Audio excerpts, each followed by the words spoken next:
কি ব্যাপার মহারানী, মন খারাপ করে অবলা এখানে বসে আছো? তোমার তো সারাক্ষণ আমার মনটা খারাপই দেখো, আর তো কিছু দেখো না।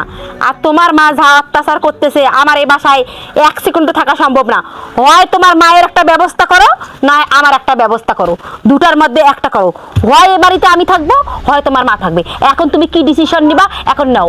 আচ্ছা তোমাকে আমি একটা কথা বলি, তোমাকে নাকি আমি তাবিজ করছি, তোমার মা কথায় কথায় বলে তোমাকে আমি তাবিজ করছি, আমার কথায় তুমি ওঠো, আমার কথায় তুমি বসো। ও মহারানী, তুমি রাগ করো না, আসলে মা তো তোমার খুব জ্বালায়। সরো, সারাক্ষণ মহারানী মহারানী রাগ করো না। কি তোমার মা সারাক্ষণ আমাকে জ্বালায়, এইটা করো ওইটা করো ওইটা করো, আর বলে কি আমার সাথে খারাপ ব্যবহার করে। আমি এইসব জ্বালা যন্ত্রণা সহ্য করবো না। হয় আমার বাবার বাড়িতে তুমি আমাকে দিয়ে পাঠাবা, না তোমার মাকে তুমি কোথায় দিয়ে পাঠাবা সেটা আমি দেখবো না। তুমি ডিসিশন একটা নিবা, শোনো একটা ডিসিশন নিবা, হয় তুমি আমাকে এই বাড়িতে রাখবা, হয় তোমার মাকে তুমি এই বাড়িতে রাখবা। এখন দুটার মধ্যে তুমি একটা করবা, বুঝছো?